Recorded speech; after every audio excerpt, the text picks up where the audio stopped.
কিয়ামতের ময়দানে আমার উম্মতরা তালাশ করবে, আমাকে হাউজের পানি পাইবে। তারা যখন এই দিক দিয়ে যাইবে, আমি হাউজের পানি পান করায় দিব, তাদের কলিজা ঠান্ডা হয়ে যাবে। এত উত্তপ্ত যে সূর্যের তাপমাত্রার কারণে আজকে আমরা অসহ্য হয়ে যাই। ওই সূর্যটা আমাদের আদাত উপরে আসবে, যে সূর্যটা এই মুহূর্তে আছে কত কোটি, 9,30,00,000 মাইল দূরে অবস্থিত। ওই সূর্যটা আসবে আদাত উপরে। আজকের সূর্যের যে প্রখরতা, ওই সূর্যের চাইতে 70 গুণ প্রখরতা আল্লাহ তাআলা বাড়ায় দিবে।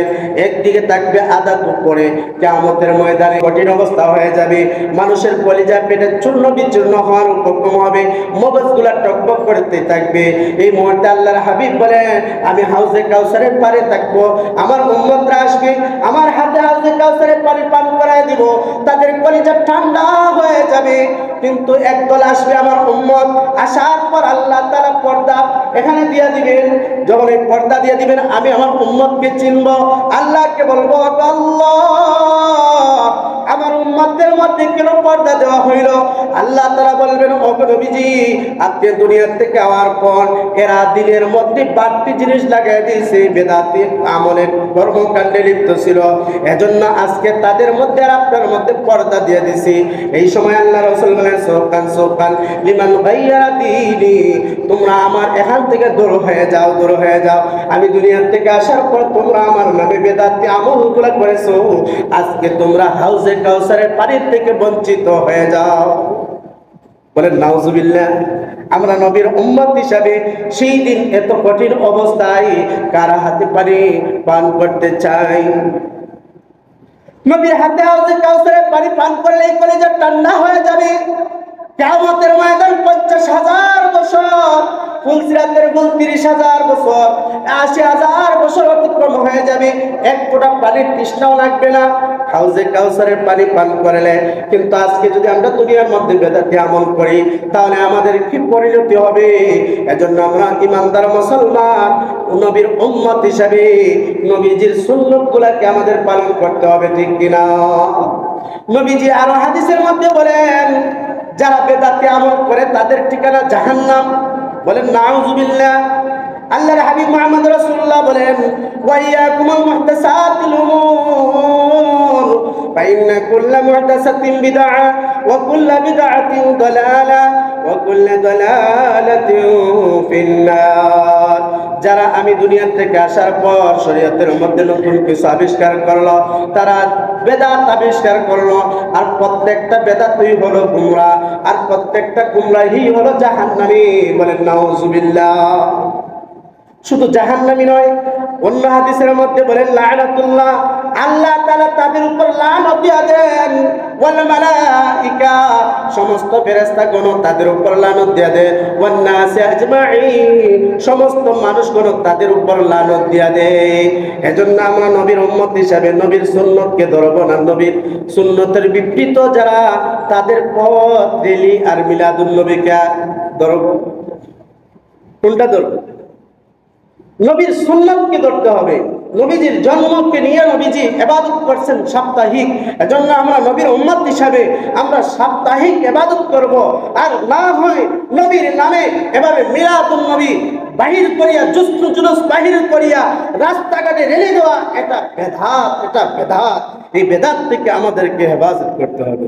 আলহামদুলিল্লাহ, আল্লাহ পাকের লাখ কোটি শুকর ও সুজুদ যে মহান রব্বুল আলামিন আমাদেরকে তার ঘর মসজিদে আসার বসার তৌফিক দিয়েছেন, পাশাপাশি কথা বলার শোনার তৌফিক দিয়েছেন।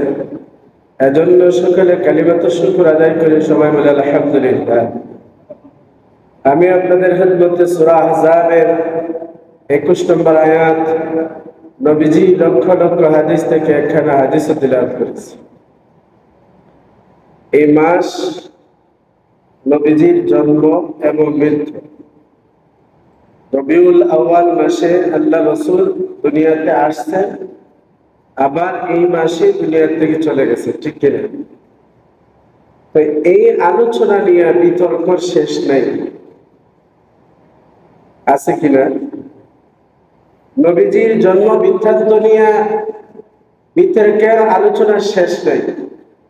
কিন্তু আমরা মুসলমান শ্রেষ্ঠ নবীর উম্মত হিসাবে তার সুন্নতকে আঁকড়ে ধরতে হবে, ঠিক কিনা? না মন গড়া বিষয়ে চলতে পারবে? মন গড়া বিষয়ে চললেই বেদাতি হয়ে যাবে। আমাদের ফলো করা নবীজি মুহাম্মদ রাসূলুল্লাহ তার জীবদ্দশায় কিভাবে চলেছেন, সাহাবায়ে কেরাম তার পদাঙ্ক কিভাবে অনুসরণ করেছেন, এটার মধ্যেই কামিয়াবি, ঠিক কিনা?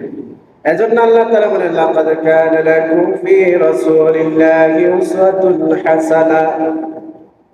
আল্লাহ তাআলা বলেন, আমি তোমাদের মধ্যে মুহাম্মদ রাসূলুল্লাহ সাল্লাল্লাহু আলাইহি সাল্লামের আখলাককে তোমাদের জন্য নমুনা স্বরূপ বানিয়ে দিলাম। লিমান কানা ইয়ারজুল্লাহ ওয়াল ইয়াউমাল আখিরা, যাতে তোমরা নবীজি কিভাবে হাঁটছেন, নবীজি কিভাবে কথা বলছেন, নবীজি কিভাবে খানা খাইছেন, সবগুলোকে যদি আমরা ফলো করতে পারি তাহলে আমাদের আখিরাতের জন্য আমাদের কামিয়াবি হয়ে যাবে, ঠিক কিনা? এজন্য আমাদেরকে নবীজির জন্ম থেকে নিয়ে আলোচনা মৃত্যু পর্যন্ত কি আমাদের করণীয়, কি আমাদের বর্জনীয়, এটা করতে হবে, ঠিক কিনা? দেখবেন একদল ভাইয়েরা বলে ঈদে মিলাদুন নবী। ঈদ মানে কি? আনন্দ। ঈদ মানে কি? আনন্দ। ইসলামী ঈদ কয়টা? আনাস ইবনে মালিক রাদিয়াল্লাহু তাআলা আনহু বলেন, আল্লাহর হাবিব মুহাম্মদ রাসূলুল্লাহ সাল্লাল্লাহু আলাইহি ওয়াসাল্লাম যখন মক্কা থেকে হিজরত করে মদিনায় আসলেন, আসার পর দেখলেন মদিনাবাসী কিছু লোক আনন্দ ফুর্তি করতেছে, খেল তামাশার মধ্যে লিপ্ত। আল্লাহর হাবিব মুহাম্মদ রাসূলুল্লাহ সাল্লাল্লাহু আলাইহি ওয়াসাল্লাম তাদেরকে জিজ্ঞাসা করলেন, তোমরা কি করো? বলে, আমরা বছরে 2 দিন উৎসব পালন করি, আনন্দ ফুর্তি করি, এই উপলক্ষে আমরা খেলাধুলা করি। নবীজি মুহাম্মদ রাসূলুল্লাহ বললেন, তোমরা যে 2টা আনন্দ ফুর্তি করো, খেলাধুলা করো, আল্লাহ তাআলা এর চাইতে উত্তম জিনিস আমাদেরকে 2টা ঈদ দিয়েছেন। বলেন আল্লাহু আকবার। এই 2টা ঈদ কি? ঈদুল ফিতর আর ঈদুল আযহা। অর্থাৎ রমজান পরে যেদিন প্রথম শাওয়াল, আমরা এটা ঈদুল ফিতর, আর 10 জিলহজ যেটা, এটা কুরবানি ঈদুল আযহা। না তৃতীয় কোনো ঈদ আছে? একদল ভাইয়েরা বলে সাইয়্যিদুল ঈদ, অর্থাৎ সমস্ত ঈদের সেরা ঈদ। কিন্তু আমরা ইতিহাস থেকে জানি, সাহাবায়ে কেরামদের থেকে জানি, হুজুর সাল্লাল্লাহু আলাইহি ওয়াসাল্লাম মদিনাতে আসলেন, হিজরত করে দেখলেন তারা 2 দিন পালন করে, বললেন তোমাদের চাইতে এই 2 দিনের চাইতে উত্তম আল্লাহ তাআলা 2টা ঈদ দিয়েছেন। এটা ঈদ দিয়েছেন কিভাবে? ইবাদতের মাধ্যমে। কিসের মাধ্যমে? একটু কথা বলবেন। ইবাদতের মাধ্যমে। সারা রমজান যখন রোজা রাখে, ইবাদত বন্দেগী করে, আল্লাহ বলেন তুমি পরের দিন 1 শাওয়াল 2 রাকাত নামাজ পড়বা। এই 2 রাকাত নামাজের মাধ্যমে আমি তোমাদেরকে মুসলমান জাতিকে আনন্দ দিয়ে দিলাম। বলেন সুবহানাল্লাহ। কুরবানির সময় জিলহজ মাসে হজ করার বিনিময়ে পরবর্তীতে আল্লাহ তাআলা ঈদ দিয়া থাকেন, আনন্দ দিয়া থাকেন, ইবাদতের সাথে সম্পৃক্ত। কিন্তু আমাদের কিছু ভাইরা বলে যে সাইয়্যিদুল ঈদ অর্থাৎ ঈদে মিলাদুন নবী। এটা কি আদৌ হাদিস শরীফের মধ্যে আছে? আমরা ইতিহাস জানবো, কারণ আমরা মুসলমান, শ্রেষ্ঠ নবীর উম্মত হিসাবে আমাদের শ্রেষ্ঠ নবীর সমস্ত নমুনাগুলা, সাহাবায়ে কেরামদের আদর্শগুলা আমাদের মধ্যে বাস্তবায়ন করতে হবে। তাহলে আমরা আশিকে রাসূল হইতে পারবো, আর না হয় আশিকে জিলাপি হইব। মাঝে মধ্যে 1-2টা কম পড়লে মারামারির বাইস পড়বো, আবার জামা কাপড় সিরারও তাল পড়বে, ঠিক কিনা? এগুলা ইতিহাস দেখেন নাই? তো আল্লাহর হাবিব মুহাম্মদ রাসূলুল্লাহ জাবির ইবনে সামরা রাদিয়াল্লাহু তাআলা আনহু বলেন যে আমি যখন ওই মদিনার মধ্যে আল্লাহর হাবিব মুহাম্মদ রাসূলুল্লাহকে দেখলাম, একবার নয় অগণিত অসংখ্যবার, যে আযান ইকামত ছাড়া আল্লাহ রাসূল সাল্লাল্লাহু আলাইহি ওয়াসাল্লাম ঈদের নামাজ পড়ছেন।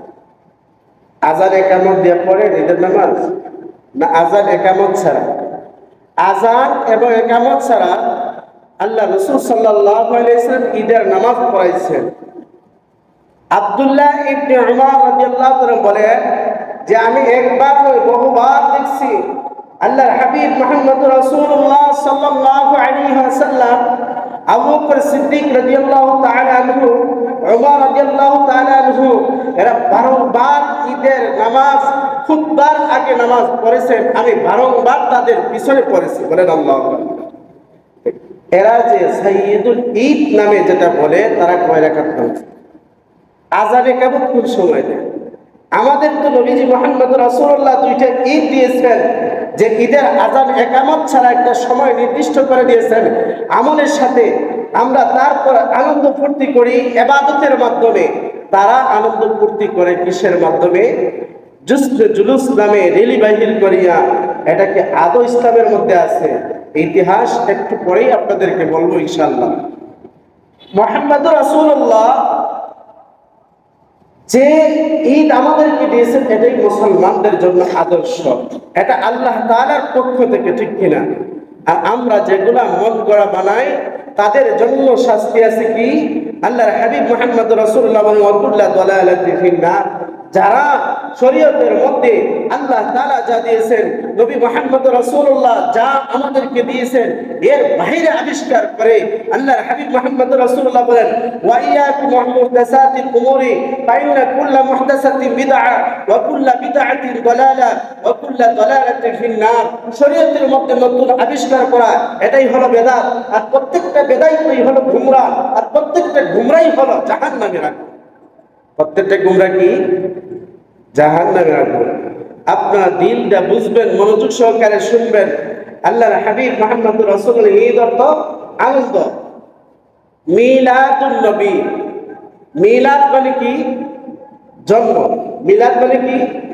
জন্ম। মিলাদুন নবী অর্থ নবীর জন্ম। ঈদে মিলাদুন নবী, নবীর জন্মের আনন্দ। নবীজি আসছেন, আমরাও আনন্দ পালন করি। তবে নবীজি কিভাবে আনন্দ করেছেন, নবীজি কিভাবে তার জন্মদিনে আমল করেছেন, একটু পরেই বলবো। আমরা এগুলার থেকে জানবো। কিন্তু নবীর ব্যতিক্রম আমরা যদি করতে যাই, আশিকে রাসূল হব না আশিকে জিলাপি হব? কথা বুঝেন নাই? আশিকে রাসূলে হবে না, আশিকে শয়তান হবে। শয়তান মানুষদেরকে বিভিন্ন গুমরাহি আমল শিক্ষা দেয়। শয়তান মানুষদেরকে বিভিন্ন দিনের পথ থেকে সরাইয়া বেদাতি আমলের মধ্যে, কুকর্মের মধ্যে লিপ্ত করে দেয়, ঠিক কিনা? এজন্য আমরা তো মুসলমান, শ্রেষ্ঠ নবীর উম্মত।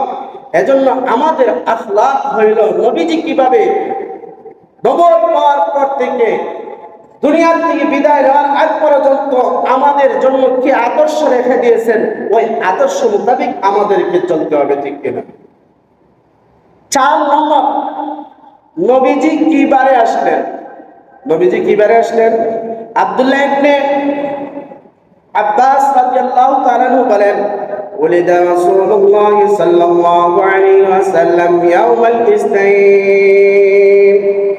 আল্লাহর হাবিব মুহাম্মদ রাসূলুল্লাহ সাল্লাল্লাহু আলাইহি ওয়াসাল্লাম রবিউল আউয়াল মাসের সোমবার দিনে দুনিয়াতে আগমন করেছেন। কিবারে আগমন করেছেন? রবিউল আউয়াল মাসের সোমবারে দুনিয়ার মধ্যে আগমন করেছেন। আমরা নবীজির দিন তারিখ পাইলাম, নবীজি কোন দিনে আসলেন এই তারিখটা আমাদের দরকার কিনা? ইবনে কাসির রাহমাতুল্লাহ আলাইহি আল বিদায়া ওয়ান নিহায়ার মধ্যে 7টা অভিমত ব্যক্ত করেন। কয়টা অভিমত? যে নবীজির জন্ম বৃত্তান্ত ইখতিলাফি 7টা মত প্রকাশ করেন। 1 নম্বরে 2 রবিউল আউয়াল, 2 নম্বরে 8 রবিউল আউয়াল, 3 নম্বরে 10 রবিউল আউয়াল, 4 নম্বরে 12 রবিউল আউয়াল, 5 নম্বরে 17 রবিউল আউয়াল, 6 নম্বরে 8 দিন রবিউল আউয়ালের বাকি থাকতে, কয় দিন? 8 দিন বাকি থাকতে 7 নম্বরে 12 রমজান। কিন্তু ইবনে কাসির রাহমাতুল্লাহ আলাইহি ওই যে 7টা মতের মধ্যে 4টাকে বাদ দিয়ে দেন, রাখেন মাত্র 3টা। কয়টা? 1 2 রবিউল আউয়াল, 8 রবিউল আউয়াল, 12 রবিউল আউয়াল। আমরা যেহেতু নবীর উম্মত, এজন্য নবীর জন্ম তারিখটা আমাদের জানতে হবে, ঠিক কিনা? নবীর জন্ম তারিখ আমাদের জানতে হবে। 3টা মতামত হইল ইবনে কাসির রাহমাতুল্লাহ আলাইহির কাছে গ্রহণযোগ্য, বাকি 4টা মত হইল দুর্বল। এজন্য উনি আগেই এগুলো বাদ দিয়ে দিয়েছেন। তাবাকাত ইবনে সাদ উনি বলেন, ওই যে 3টা মধ্যে দুইটা গ্রহণযোগ্য, একটা পরিত্যাজ্য। এটা হলো মাতরুক। এটা কি? এটা হলো মাতরুক। উস্তাদ হইল আবু আশআর, ছাত্র হইল ওয়াকিদি। ইবনে হাজার আসকালী রাহমাতুল্লাহ আলাইহি বলেন যে ছাত্র যে ওয়াকিদি, উনি খুব মেধাবী, উনি খুব মেধাবী, ভালো আলিম, জাইয়িদ জিদ্দান আলিম, কিন্তু তার বর্ণনা গ্রহণযোগ্য নয়। কেন? সে বর্ণনার মধ্যে উল্টা পাল্টা করে, এজন্য তার বর্ণনা গ্রহণযোগ্য নাই। মুহাদ্দিসিনে কেরামরা বলেন যে 2 রবিউল আউয়াল এটা গ্রহণযোগ্য নয়। কেন? সে যখন এগুলাকে সে বাস্তবায়ন করে, বিকৃত করিয়া একটার জায়গা অন্যটা বলে। আপনাদেরকে যদি আমরা হাদিস একটা জায়গা অন্যটা বলি, তাহলে কি আপনারা মানবেন? না, মানবেন না। ওয়াকিদি এমন একজন ভালো জেহেনওয়ালা বড় আলিম, কিন্তু সে হাদিসের নামে খেয়ানত করে, তারিখের নামে খেয়ানত করে। এজন্য তাবাকাত ইবনে সাদ ওই 2 তারিখের মতটাকে বাদ দিয়া দেন। বাকি থাকলো 8 তারিখ আর 12 তারিখ। কয় তারিখ? 8 তারিখ আর 12 তারিখ। যে 8 তারিখ যেটা ইমাম গাজালি ইবনে ইসহাক রাহমাতুল্লাহ আলাইহি বলেন যে আল্লাহ হাবিব কোন বছরে দুনিয়ার মধ্যে আগমন করেছেন, বস্তি বাহিনী যখন কাবা ঘরকে হামলা করবে, ওই বছর আল্লাহর হাবিব মুহাম্মদ রাসূলুল্লাহ দুনিয়ার মধ্যে আগমন করেছেন। এই ঘটনা আমরা জানি কিনা? কাবা ঘরকে হস্তি বাহিনী হামলা করছিল কিনা? আল্লাহ তাআলা আবাবিল পাখি দিয়া তাদেরকে দুনিয়া থেকে চিরতরে বিদায় করিয়া দিলেন, ঠিক কিনা? এই ইতিহাস আমাদের কারো জানার বাকি নেই। ইমাম গাজালি ইবনে ইসহাক রাহমাতুল্লাহ আলাইহি বলেন সমস্ত উলামায়ে কেরাম ঐক্যমত দিয়ে আল্লাহর হাবিব মুহাম্মদ রাসূলুল্লাহ যে হস্তি বাহিনী যে বছর মক্কাতে হামলা করে ওই বছর নবী যে আসছেন, কোনো সন্দেহ নাই। তবে রিওয়ায়াতটা কি বলেন? মুহররমের 13 দিন বাকি থাকতে আল্লাহর হাবিব মুহররমের 13 দিন বাকি থাকতে হস্তি বাহিনী ওই কাবা ঘরের মধ্যে হামলা চালায়। 13 দিন যদি হয় মুহররমে, এরপরে মাসটি সফর 29, 13 আর 29 কত? 42। আর রবিউল আউয়ালের যদি হয় 8 দিন, তাহলে 50। কয় দিন? 42 আর 8 50। উলামায়ে কেরাম ঐক্যমত্য হইয়া বলেন, সমস্ত ফকিহ মুহাক্কিক প্রসিদ্ধ আলিমরা বলেন হস্তি বাহিনীর হামলার পর 50 দিন পর আল্লাহ রাসূল দুনিয়ার মধ্যে আগমন করেন। বলে আল্লাহু আকবার। এই হিসাবে আমরা 8 রবিউল আউয়াল পাইলাম না 12 রবিউল আউয়াল পাইলাম? 12 রবিউল আউয়ালের কথা বলা হয় যে উনি যে বর্ণনা করেছে, যে বর্ণনাকারী হইল বর্ণনাকারী সাদ, উনি হইলেন উস্তাদ। 2 জন সাহাবী থেকে বলেন, একজন হইলে জাবের, আরেকজন হইলে আব্দুল্লাহ ইবনে আব্বাস রাদিয়াল্লাহু। 2 জন সাহাবী থেকে বলেন সাদ। আর ওই সাদের ছাত্র হইলেন আব্বান। ওই আব্বান যে বর্ণনা করেন 12 রবিউল আউয়াল, এটা উনি বর্ণনা করেন। উস্তাদ দুনিয়ার মধ্যে যেদিন ইন্তেকাল করেন তার বয়স হইল 110 হিজরি, আর ছাত্র দুনিয়ার মধ্যে যেদিন আসে 134 হিজরি। তাহলে বোঝা গেল ছাত্র উস্তাদ না, ছাত্র উস্তাদ না। উস্তাদ ইন্তেকাল করলেন 110 হিজরিতে, আর ছাত্র দুনিয়ার মধ্যে আসলেন 24 বছর পরে 134 হিজরিতে। বোঝা গেল ছাত্র উস্তাদ না। মাঝখানে অনেকগুলা গ্যাপ আছে, ওই গ্যাপের কারণে বলা হয় ইনকিতা, আর হাদিসের ভাষায় বলা হয় মুনকাতি। আর মুনকাতি হাদিসটা আমাদের মধ্যে প্রযোজ্য নয়, দলিল হিসাবে গ্রহণযোগ্য নয়। এটা হইল পরিত্যাজ্য হিসাবে 12 তারিখ যেটা, এটা উলামায়ে কেরাম ঐক্যমত্য নয়, এটা ভুল, ঠিক কিনা? গলত মশহুর একটা কথা বুঝেন। 8 রবিউল আউয়াল প্রসিদ্ধ আলেমদের মধ্যে, মুহাক্কিক আলেমদের মধ্যে হইল 8 রবিউল আউয়াল, অর্থাৎ হস্তি বাহিনী কাবা ঘর যখন হামলা করে 50 দিন পর আল্লাহর হাবিব মুহাম্মদ রাসূলুল্লাহ দুনিয়ার মধ্যে আগমন করেন। এটা হলো 8 রবিউল আউয়াল। কিন্তু সৌর বিজ্ঞানীরা বলে 9 রবিউল আউয়াল। কেন? যদি মুহররমের 13 দিন বাকি থাকে, এরপরে মাস সফর 29 হইতে পারে, আবার 30 হইতে পারে। যদি 30 ধরেন তাহলে 43 দিন, এরপরে হইল আরো 8 দিন। তার মানে কি হয়, 50 দিন যদি হয়, তার মানে এখানে 9 তারিখ একদিন বেশ কম হইতে পারে, ঠিক কিনা? এটাও গ্রহণযোগ্য মত। কিন্তু আমাদের মধ্যে প্রসিদ্ধ হয়ে গেছে 12 রবিউল আউয়াল।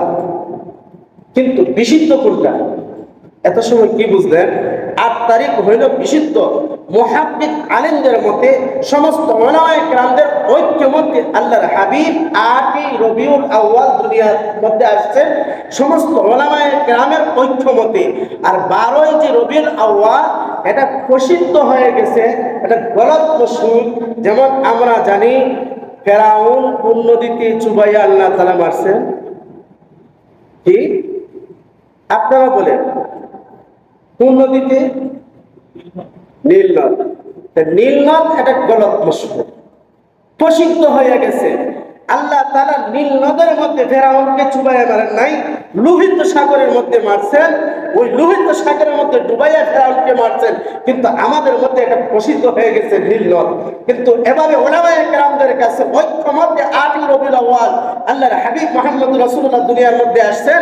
কিন্তু একদল বেদাতীরা এটাকে আবিষ্কার করছে 12ই রবিউল আউয়াল। কথা বুঝছেন? কিন্তু আল্লাহর হাবিব মুহাম্মদ রাসূলুল্লাহ 12ই রবিউল আউয়াল দুনিয়ার থেকে ইন্তিকাল করিয়া গেছেন, এটা কোনো ইখতিলাফ ছাড়া সবাই জানে, ঠিক কিনা? তো এই দিনকে আমরা তার জন্মে আনন্দে আনন্দ হইতাম না, মৃত্যুর সুখে সুখ পালন করতাম। বুঝলেন? একজন পুরুষের দীর্ঘদিন পরে একটা সন্তান হইল, বিভিন্ন কান্নাকাটির পরে বৃদ্ধ বয়সে পাইল। 1 বছর অতিক্রম হইতো, ওই তারিখে আবার সন্তানটা মারা গেল। বাবার জন্য সন্তানে জন্ম তারিখ পালন করবে না, মৃত্যু তারিখ সুখ পালন করবে। কথা বুঝেন নাই? মৃত্যুর সুখটা পালন করবে, যে আমাকে আল্লাহ তাআলা দীর্ঘদিন পরে একটা সন্তান দিয়েছিলেন, আবার ওই তারিখে পরের বছর দুনিয়ার থেকে বিদায় নিয়েছে, এজন্য জন্মের আনন্দ পালন করবে না। সে ওই দিন মৃত্যুর সুখে কাতর হইয়া ইবাদত বন্দেগীর মাধ্যমে কাটাইয়া তার রূহের মাগফিরাতের জন্য সওয়াব বর্ষায় দিবে। এটাই হলো বাবার দায়িত্ব। কিন্তু আমাদের রূহের পিতা মুহাম্মদ রাসূলুল্লাহ যদি তাদের কথা মতোই, এই বেদাতীদের কথা মতোই ধরি 12 রবিউল আউয়াল দুনিয়ার মধ্যে আসছেন, কিন্তু 12 রবিউল আউয়াল তো আল্লাহ রাসূল দুনিয়ার থেকে বিদায় নিয়েছেন। তো জন্মের আনন্দ না মৃত্যুর সুখ আমাদেরকে পালন করতে হবে। কথা বুঝেন নাই? মৃত্যুর সুখ পালন করতে হয়। এজন্য আসেন পরে সাবজেক্ট, এই বেদাতি আমলটা আসলো থেকে। এর আগে জানবো নবীজি জন্মদিনকে কিভাবে পালন করতেন। নবীজি সাপ্তাহিক ইবাদত করতেন না বাৎসরিক ইবাদত করতেন? মুসলিম শরীফের মধ্যে এক হাদিসের মধ্যে আছে যে আল্লাহর হাবিব মুহাম্মদ রাসূলুল্লাহ সাল্লাল্লাহু আলাইহি ওয়াসাল্লামকে সাহাবায়ে কেরাম প্রশ্ন করলেন, ওগো আল্লাহর রাসূল, আপনি যে নফল রোজা রাখেন তার সম্পর্কে আমরা জানতে চাই। আল্লাহর হাবিব মুহাম্মদ রাসূলুল্লাহ রাগান্বিত হয়ে গেলেন। এই সময় ওমর রাদিয়াল্লাহু তাআলা যখন দেখলেন যে আল্লাহর হাবিব মুহাম্মদ রাসূলুল্লাহ রাগান্বিত হয়ে গেলেন, তখন পড়তে লাগলেন, রাদিনা বিল্লাহি রাব্বান ওয়া বিল ইসলামি দীনান ওয়া বিমুহাম্মাদিন সাল্লাল্লাহু আলাইহি ওয়াসাল্লাম নাবিয়্যান ওয়া রাসূলা ওয়া বায়াতিনা বায়াতা। ও আল্লাহর হাবিব মুহাম্মদ রাসূলুল্লাহ, আল্লাহকে আমরা রব হিসাবে মেনে নিলাম, ইসলামকে আমাদের ধর্ম হিসাবে মেনে নিলাম, আপনি মুহাম্মদ রাসূলুল্লাহকে আমাদের রাসূল হিসাবে মেনে নিলাম, আর আপনার হাতে যে আমরা বায়াত গ্রহণ করলাম তার উপর সন্তুষ্ট হয়ে গেলাম। বলেন আল্লাহু আকবার। এই কথা যখন ওমর রাদিয়াল্লাহু তাআলা বললেন, আল্লাহর হাবিব মুহাম্মদ রাসূলুল্লাহর রাগটা ঠান্ডা হয়ে গেল। এখন সাহাবায়ে কেরাম প্রশ্ন করলেন, ও আল্লাহর হাবিব মুহাম্মদ রাসূলুল্লাহ, আমরা কিছু প্রশ্ন করতে চাই। একটা প্রশ্ন করলেন, যারা সারা বছর রোজা রাখে তাদের সম্পর্কে জানতে চাই। আল্লাহর হাবিব মুহাম্মদুর রাসূলুল্লাহ বললেন, তারা সারা বছর রোজা রাখে নাই, আবার রোজা ভঙ্গ করে নাই। যারা সারা বছর রোজা রাখে তাদেরকে উৎসাহিত করেন নাই, অর্থাৎ বিরোধিতা করেন নাই, বলেন তারা সারা বছর রোজা রাখে নাই, তারা সারা বছর রোজাকে ভঙ্গ করে নাই। সাহাবায়ে কেরাম আবার প্রশ্ন করলেন, কেউ যদি 2 দিন রোজা রাখে, একদিন ইফতার করে, একদিন রোজা না রাখে, তাদের সম্পর্কে জানতে চাই। আল্লাহ রাসূল বললেন, এটা তো সবার জন্য কষ্টকর হয়ে যাবে, কিন্তু বিরোধিতা করেন নাই, আবার উৎসাহিত করেন নাই। 3 নম্বর প্রশ্ন করলেন, ও আল্লাহর হাবিব, যদি একদিন খানায় 2 দিন খানা খায় আর একদিন রোজা রাখে, অর্থাৎ একদিন রোজা রাখে 2 দিন রোজা ছাড়ে, এই রোজা সম্পর্কে জানতে চাই। আল্লাহর হাবিব মুহাম্মদ রাসূলুল্লাহ বলেন, এটা তো কতই ভালো যদি আমরা রাখতে পারতাম। তার মানে 3 নম্বর প্রশ্নের মধ্যে সমর্থন দিলেন, উৎসাহিত দিলেন যে একদিন 2 দিন খানা খাবে আর একদিন রোজা রাখবে। 4র্থ প্রশ্ন করলেন, ও আল্লাহর হাবিব, যদি কেউ একদিন রোজা রাখে আর একদিন খানা খায়, তার সম্পর্কে জানতে চাই। আল্লাহর হাবিব মুহাম্মদ রাসূলুল্লাহ বললেন, ও আমার সাহাবায়ে কেরাম, এটা তো আমার ভাই দাউদ আলাইহিস সালাম পালন করতেন, এটাও তো কত উত্তম যদি আমরা পালন করতে পারতাম। বলেন আল্লাহু আকবার।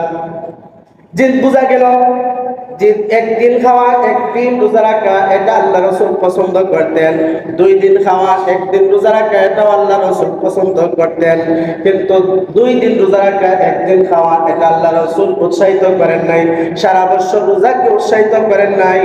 এবং সাহাবায়ে কেরাম প্রশ্ন করলেন, ও আল্লাহর হাবিব মুহাম্মদুর রাসূলুল্লাহ সাল্লাল্লাহু আলাইহি ওয়াসাল্লাম, আপনি যে সোমবারে রোজা রাখেন এই সম্পর্কে জানতে চাই। আল্লাহর হাবিব বলেন, ওই দিন তো আল্লাহ তাআলা আমাকে দুনিয়ার মধ্যে পাঠিয়ে দিয়েছেন সোমবারে আমার জন্য, এজন্য আমি প্রতি সোমবার রোজা রাখি। এই হাদিস থেকে কি পাইলাম যে বছরে একদিন রোজা রাখা, জন্মদিন পালন করা না মুহাম্মদুর রাসূলুল্লাহ সোমবারে দুনিয়াতে আসার কারণে প্রতি সোমবার রোজা রাখতে বলেন, প্রতি সোমবার রোজা রাখতেন। যেহেতু 8 রবিউল আউয়াল সোমবারে দুনিয়ার মধ্যে আল্লাহর হাবিব মুহাম্মদ রাসূলুল্লাহ দুনিয়ার মধ্যে আগমন করেন, এজন্য 8 রবিউল আউয়াল সোমবার, প্রতি সোমবারে আল্লাহর হাবিব মুহাম্মদ রাসূলুল্লাহ রোজা রাখেন। সাহাবায়ে কেরাম আরো প্রশ্ন করলেন যে আরাফার দিনে যদি রোজা রাখি তাহলে কি ফায়দা? আল্লাহর হাবিব বললেন, ইউকাফিরু সানাতাল বাকিয়া ওয়াল মাদিয়া, কেউ যদি আরাফার দিনে রোজা রাখে তাহলে তার অতীতের 1 বছরে আর পরের 1 বছরের গুনাহ আল্লাহ তাআলা মাফ করে দেন। বলেন আল্লাহু আকবার। সাহাবায়ে কেরাম প্রশ্ন করলেন 10ই মুহররম সম্পর্কে, ও আল্লাহর হাবিব মুহাম্মদুর রাসূলুল্লাহ, কেউ যদি 10ই মুহররমে রোজা রাখে তাহলে তার কি এ সম্পর্কে জানতে চাই। আল্লাহর হাবিব মুহাম্মদুর রাসূলুল্লাহ বললেন, কেউ যদি 10ই মুহররমে রোজা রাখে তাহলে আল্লাহ তাআলা তার পিছনের 1 বছরের গুনাহ খাতা মাফ করে দেন। বলেন আল্লাহু আকবার।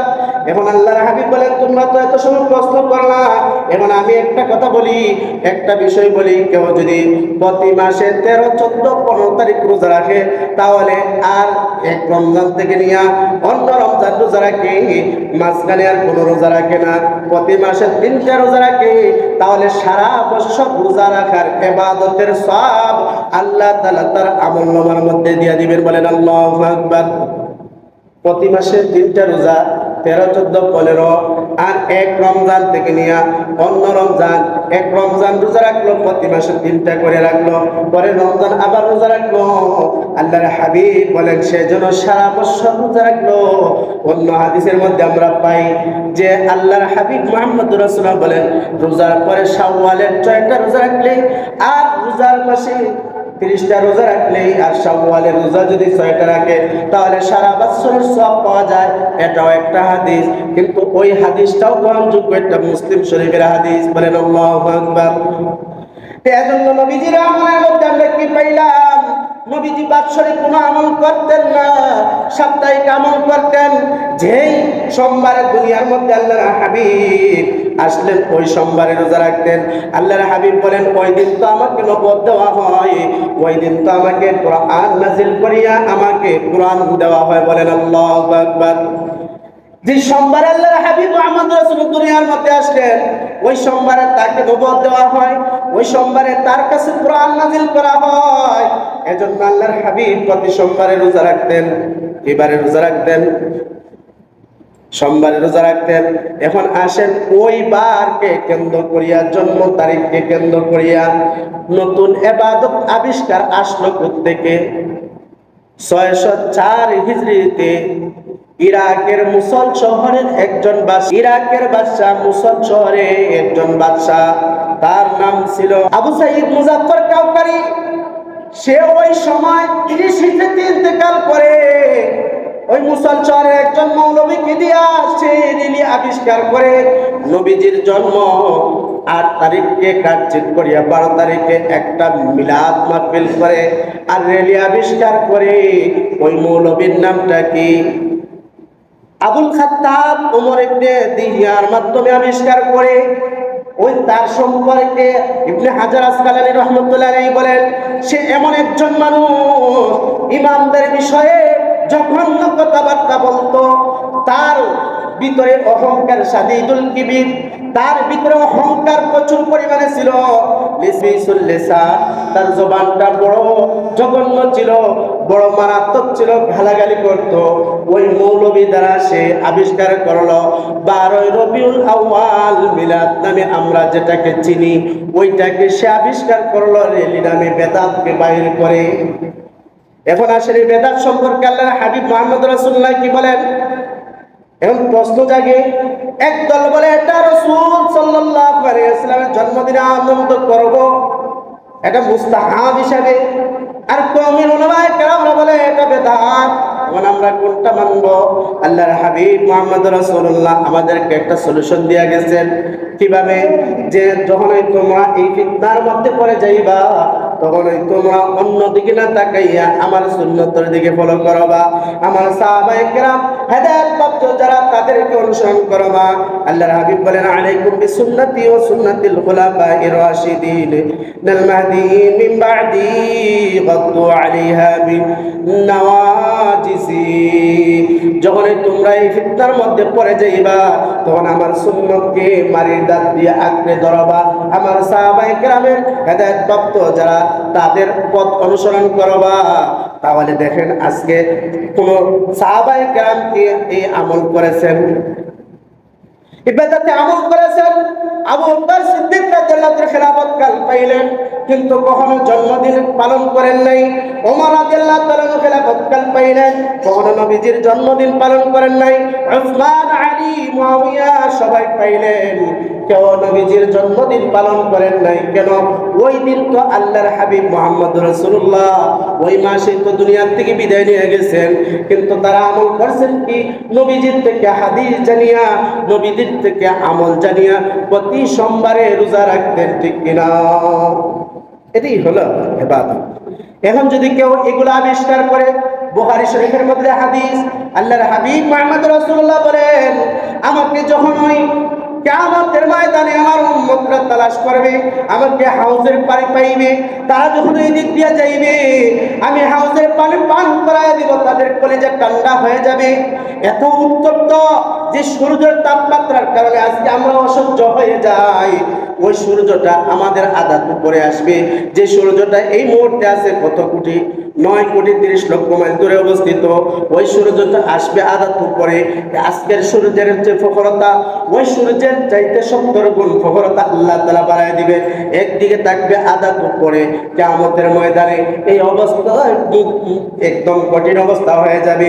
মানুষের কলিজা পেটে চূর্ণ বিচূর্ণ হওয়ার উপক্রম হবে, মগজগুলা টকবক করতে থাকবে। এই মুহূর্তে আল্লাহর হাবিব বলেন, আমি হাউজে কাউসারের পারে থাকবো, আমার উম্মতরা আসবে, আমার হাতে হাউজে কাউসারের পানি পান করায় দিব, তাদের কলিজা ঠান্ডা হয়ে যাবে। কিন্তু একদল আসবে আমার উম্মত, আসার পর আল্লাহ তাআলা পর্দা এখানে দিয়ে দিবেন।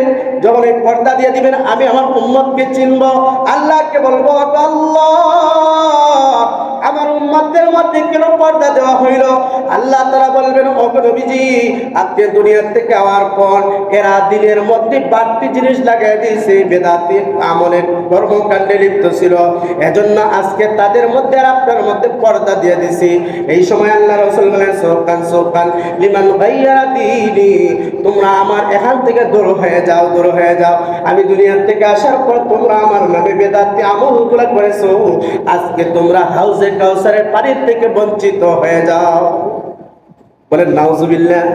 আমরা নবীর উম্মত হিসাবে সেই দিন এত কঠিন অবস্থায় কার হাতে পানি পান করতে চাই? নবীর হাতে হাউজে কাউসারের পানি পান করলে এই কলেজা ঠান্ডা হয়ে যাবে। কিয়ামতের ময়দান 50,000 বছর, ফুলসিরাতের ফুল 30,000 বছর, 80,000 বছর অতিক্রম হয়ে যাবে, এক ফোঁটা পানির তৃষ্ণাও লাগবে না হাউজে কাউসারের পানি পান করলে। কিন্তু আজকে যদি আমরা দুনিয়ার মধ্যে বেদাতি আমল করি তাহলে আমাদের কি পরিণতি হবে? এজন্য আমরা ইমানদার মুসলমান নবীর উম্মত হিসাবে নবীজির সুন্নতগুলোকে আমাদের পালন করতে হবে, ঠিক কিনা? নবীজি আরো হাদিসের মধ্যে বলেন, যারা বেদাতি আমল করে তাদের ঠিকানা জাহান্নাম। বলেন নাউজুবিল্লাহ। আল্লাহর হাবিব মুহাম্মদ রাসূলুল্লাহ বলেন, ওয়া ইয়াকুমুল মুহদাসাতিল উমুর ফাইন্না কুল্লা মুহদাসাতিন বিদআ ওয়া কুল্লা বিদআতিন দালালা ওয়া কুল্লা দালালাতিন ফিন্নার। যারা আমি দুনিয়া থেকে আসার পর শরীয়তের মধ্যে নতুন কিছু আবিষ্কার করলো, তারা বেদাত আবিষ্কার করলো, আর প্রত্যেকটা বেদাতই হলো গুমরাহ, আর প্রত্যেকটা গুমরাহই হলো জাহান্নামী। বলেন নাউজুবিল্লাহ। শুধু জাহান্নামী নয়, অন্য হাদিসের মধ্যে বলেন লানাতুল্লাহ, আল্লাহ তাআলা তাদের উপর লানত দিয়ে দেন, ওয়াল মালাইকা, সমস্ত ফেরেশতাগণ তাদের উপর লানত দিয়ে দেয়, ওয়ান নাস আজমাইন, সমস্ত মানুষগণ তাদের উপর লানত দিয়ে দেয়। এজন্য আমরা নবীর উম্মত হিসাবে নবীর সুন্নতকে ধরব না, নবীর সুন্নতের বিপরীত যারা তাদের পথ রেলি আর মিলাদুন নবীকে ধরব। কোনটা ধরব? নবীর সুন্নাতকে ধরতে হবে। নবীজির জন্মকে নিয়ে নবীজি ইবাদত করছেন সাপ্তাহিক, এজন্য আমরা নবীর উম্মত হিসাবে আমরা সাপ্তাহিক ইবাদত করব।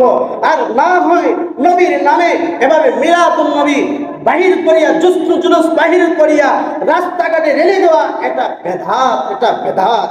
এই বেদাত থেকে আমাদেরকে হেফাজত করতে হবে। আজকে যদি তাদেরকে এটা বলেন বেদাত, তখন বলবে মাইক কি ব্যবহার করা বেদাত না? এটা কি সাহাবায়ে কেরামদের যুগে ছিল, রাসূলের যুগে ছিল? মাইক ছাড়াও তো আমরা চলতে পারি, ঠিক কিনা? আজ থেকে মাইক ছাড়া কি বয়ান হয়েছে না? 100-150 বছর আগে মাইক ছিল, মাইক ছাড়া কি বয়ান হয়েছে না? এখন যদি ফ্যান না থাকে, লাইটিং না থাকে, আমরা কি ইবাদত বন্ধ করে দিব? আজ থেকে 25-30 বছর আগে তো আপনাদের এলাকায় সম্ভবত কারেন্ট ছিল না, তখন কি ইবাদত করা মানুষ বন্ধ করে দিছে? সেই সময় আরো বেশি ইবাদত করছে। আমি জন্মের পরে দেখলাম, যখন ছোটবেলা মক্তবে যাই, তখন ওই ফজরের পরে প্রত্যেক মুরব্বীদেরকে দেখতাম দাড়ির মধ্যে চোখে এভাবে দেখে দেখে কোরআন শরীফ তিলাওয়াত করতেছে, দাড়ির মধ্যে এভাবে বসে দাঁড়িয়ে দাঁড়িয়ে নামাজ পড়তেছে, তিলাওয়াত করতেছে। আজকের দিনে তো এত প্রযুক্তির দিনে, কিন্তু রাত্রে ঘুমায় 2টা-3টার সময়, ফজরের সময় উঠে না, উঠে 9টা-10টার সময়, কোরআন তিলাওয়াত নাই, ফজরের নামাজ নাই। এটা কি আশিকের না আশিকের গুণ? এটা আশিকের উম্মত না আশিকের গুণ? এজন্য আমাদেরকে বুঝতে হবে নবীজি মুহাম্মদ রাসূলুল্লাহর ইতিহাস, আমরা নবীর উম্মত হিসাবে নবীজির ইতিহাস জানতে হবে।